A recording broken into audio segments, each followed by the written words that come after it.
मैं नासिर हुसैन आप सबका एनएच अकेडमी में तहे दिल से शुक्रिया अदा करता हूं। दोस्तों आज हम लोग जो ना बहुत ही इम्पोर्टेंट बातों को आज हम लोग समझने वाले हैं। हालांकि ये है छोटी बातें आपको देखने में लगेगा, बल्कि कि ये इतिहास के फील्ड में अगर हिस्ट्री को अगर आप पढ़ेंगे तो इसका बहुत ही ज़्यादा योगदान रहता है किसी भी टॉपिक को, और या कह सकते हैं कि इतिहास को, हिस्ट्री को बेहतर ढंग से समझने के लिए। इतिहास के अंग या घटक, पार्ट्स या कॉन्स्टिट्यूएंट्स ऑफ हिस्ट्री, हिस्ट्री के पार्ट्स क्या क्या है, किन किन चीज़ों से ज़्यादातर जो है हिस्ट्री को समझने में आसानी हमें मिलती है, किन किन चीज़ों से। तो याद रखना आपको कि इतिहास के 4 महत्वपूर्ण अंग हैं। कितने हैं?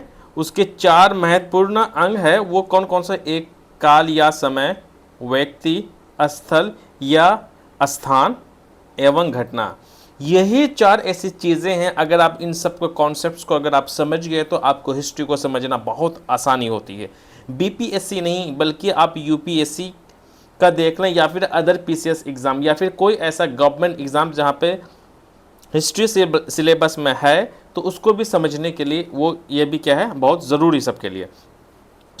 इन चारों अंगों को संक्षिप्त परिचय क्रमश इस प्रकार है कि पहला को अगर हम लोग देखने की कोशिश करेंगे, काल और समय, इसका क्या महत्व है, इसको हमें समझने की क्यों ज़रूरत पड़ती है इतिहास में। तो आपको याद रखना है, समय या काल या फिर टाइम को, काल या समय इतिहास के सबसे महत्वपूर्ण अंग है। याद रखिएगा, मोस्ट इम्पॉर्टेंट क्या है आपका, ये वाला इम्पॉर्टेंट है, इतना आपको याद रखना है।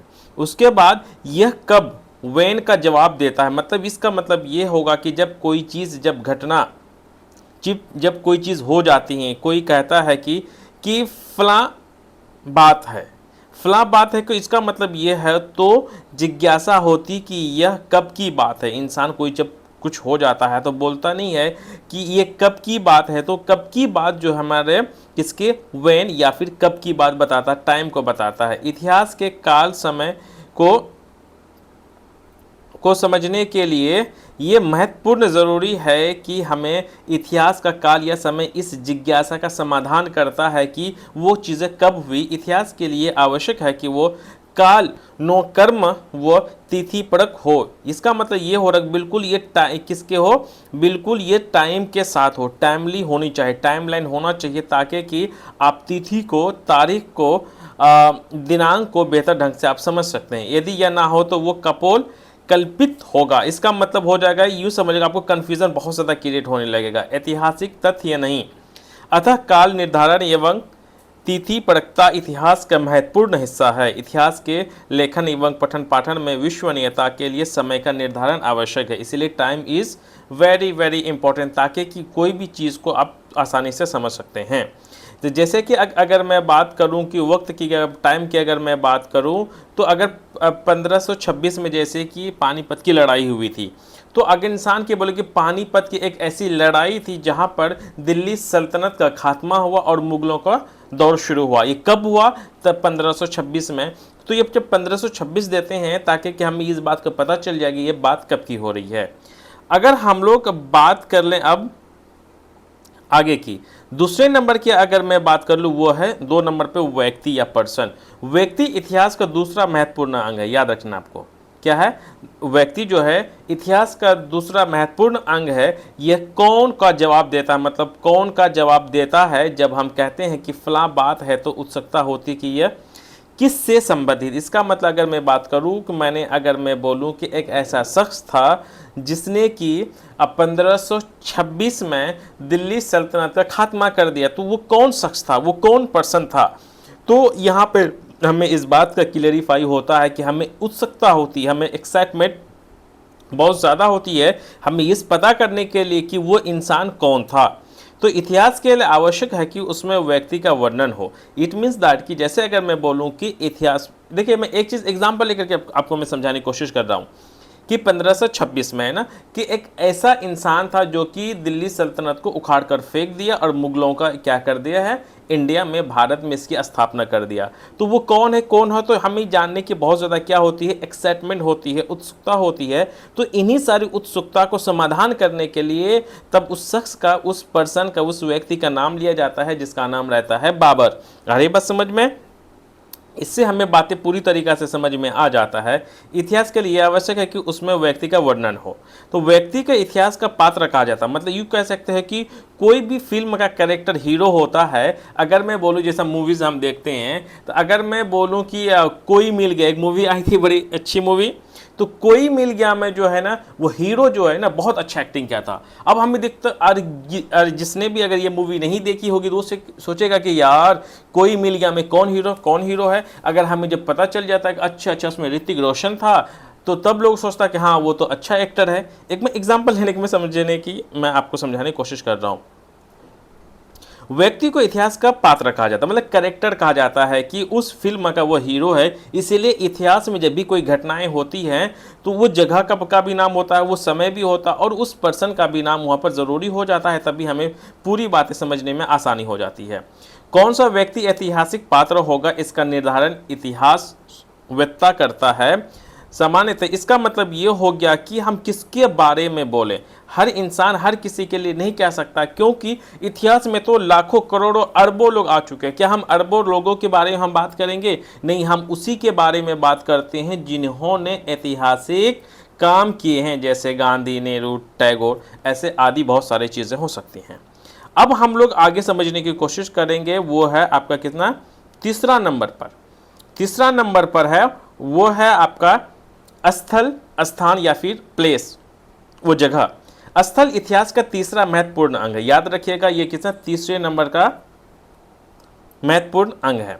यह कहाँ, वेयर का जवाब देता है। इसका मतलब यह हो गया कि जब भी अगर मैं बात करूं कि पानीपत की लड़ाई हुई थी 1526 में, सॉरी फिर पानीपत तो मैं पहले ही मैंने बोल दिया, कि अगर मैं बोलूं कि 1526 की सबसे महत्वपूर्ण घटनाएं बताइए जो कि दिल्ली सल्तनत को ख़त्म कर कर मुगलों का इंडिया में एंट्री मिल गया, वो जगह, तो लोग सोचेंगे वो जगह कौन सी है। तो हमें फिर से उत्सुकता होती है, फिर हमें जिज्ञासा होती जानने की कि वो जगह की कहाँ थी। जब अगर मैं बोलूँ पानीपत, तो लोगों समझ जाएगा कि वो पूरी बातें समझने में आसानी हो जाती है। इसीलिए इतिहास के लिए ज़रूरी है, आवश्यक है कि उसमें स्थल का निर्देश हो, मतलब कि वहाँ की जगह के बारे में डिस्क्रिप्शन होना चाहिए। यदि इस बात का निर्देशन ना हो तो भ्रम की स्थिति उत्पन्न होती है। इस मीन्स दैट कि हमारा कन्फ्यूज़न और भी ज़्यादा कन्फ्यूज़ होते जाता है। इसका मतलब कि हमारी जो समझ है वो ज़्यादा समझ नहीं आती है, कन्फ्यूज़न ज़्यादा हो जाती है। तो इन्हीं सब की समाधान करने के लिए हमें उस बात का, उस प्लेस, उस स्थान या फिर उस स्थल का जिक्र करना ज़रूरी पड़ जाता है। आखिर कहाँ का जिक्र हो रहा है, जब मैं बोल दूं कि नहीं फलाना जगह की ये बात है, तो लोग आसानी से समझ जाएंगे। जैसे कि अभी अब बाढ़ का टाइम बहुत ज़्यादा है इस टाइम पर, तो जैसे कि अभी तो बोलेंगे कि एक ऐसा देश है जो कि अभी के टाइम पर बहुत ज़्यादा है ना बाढ़ से पीड़ित है, वो बहुत ज़्यादा परेशान है। तो एक देश का नाम, तो आप सोचेंगे कौन सा देश है आज के टाइम में जो बाढ़ से बहुत ज़्यादा पीड़ित है। तो आपको भी, अगर आपको पता नहीं होगा तो आप भी सोचेंगे कि सर कौन सी जगह के बारे में बात कर रहे हैं, कौन सी देश के बारे में बात कर रहे थे। अभी मैं बात कर रहा हूँ, ये पाकिस्तान की मैं बात कर रहा हूँ। पाकिस्तान में इस टाइम पर बहुत ज़्यादा बाढ़ का जो प्रकोप उस पर छाया हुआ है। अब हम लोग आगे बढ़ते हैं। सामान्यतः इतिहास उन्हीं स्थलों को जगह मिलती है जिनका महत्व ऐतिहासिक हो, मतलब वो जगह जो कि वहाँ पर कुछ न कुछ अच्छी चीज़ें या फिर कोई चीज़ घटनाएं वहाँ पर हुई हो। जैसे एग्जाम्पल पाटलिपुत्र है ना, ये बहुत इंपॉर्टेंट प्लेस है। कन्नौज, पानीपत, प्लासी, बक्सर, दिल्ली, मुंबई, मद्रास, बंगाल, ऐसी बहुत सारी ऐसी ऐतिहासिक जगह है जिसके बारे में जिक्र बार बार किया जाता है। अब हम लोग अंतिम और आखिरी हम लोग बात कर लेंगे, वो रहेगा घटना, इवेंट्स। ये हमारा घटना इतिहास का चौथा, याद रखना आपको, फोर्थ महत्वपूर्ण अंग है। यह क्या का जवाब देता है। क्या का मतलब होता है कि ये क्या हुआ। जब हम कहते हैं कि फलां बात है, तो प्रश्न उठता है कि बात क्या है, कैसे वो क्यों हुई, इसके बारे में हम लोग सोचते हैं। इतिहास का घटना तत्व इसी प्रश्न का उत्तर देता है। इतिहास के लिए ज़रूरी है कि उसमें घटनाएं हों। जाहिर सी बात है, हम लोग जब कोई भी इतिहास पढ़ते हैं तो हम घटनाएं को ज़्यादा पढ़ते हैं। जैसे कि क्विट इंडिया मूवमेंट, भारत छोड़ो आंदोलन, तो ये कोई घटनाएं हुई थी तब हम पढ़ते हैं ना।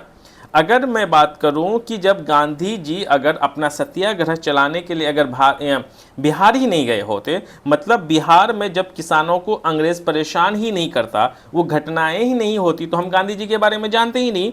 तो हम किसी भी इंसान के बारे में नहीं जानते अगर कोई घटनाएं नहीं हुई होंगी। हम जितने भी आज के टाइम पे अगर हम नेताओं की मैं बात करता हूं, उस टाइम पर जितने भी आज़ादी में, जो हमारे देश की आज़ादी में जितने लोगों ने साथ दिया था, जिन लोगों की कुर्बानियां दी थी, वो कुछ न कुछ घटनाओं का शिकार हुए या फिर कुछ घटनाओं का उन्होंने समाधान किया, और कुछ घटनाएं कर करके तभी हमारे देश को अंग्रेज़ों से आज़ाद करा पाए। इसीलिए सामान्यतः उन्हीं घटनाओं का इतिहास में जगह मिलती है। याद रखिए, उन्हीं जगहों को उसी स्थान मिलता है जिन्हें महत्व ऐतिहासिक होता है। जैसे कलिंगा युद्ध, कलिंगा युद्ध ऐसा था कि जो कि एक राजा जो कि यहाँ पर ये अपना पूरा युद्ध करने के लिए ही ये राजा कलिंग युद्ध के बाद ही क्या कर देता है, छोड़ देता है। अशोक जो है, ये कलिंग युद्ध, इसी जब ये कलिंग युद्ध हुआ था तो इन्हीं युद्ध के बाद ही अशोक कोई भी लड़ाई नहीं लड़ता है। पानीपत की लड़ाई, प्लासी का युद्ध, 1857 की क्रांति, तो इन सारी चीज़ें क्या होती है, एक घटनाएं, इंपॉर्टेंट घटनाएं हैं जो कि इतिहास में इन सबको जगह मिली है। इसी वजह से हमने इन्हें पढ़ते हैं। तो इस बात को ओवरऑल हमें इस बात का जिक्र कर दिया, हमने पूरी बातों को समझ में ये आया कि हमें इन्हीं 4 चीज़ों का, इन्हीं काल, समय, व्यक्ति, स्थल या स्थान, घटनाओं को अगर हम पूरे हिसाब से अगर हम पढ़े तो हम लोग इतिहास में बेहतर ढंग से स्कोरिंग आप कर सकते हैं। So guys, thank you very much.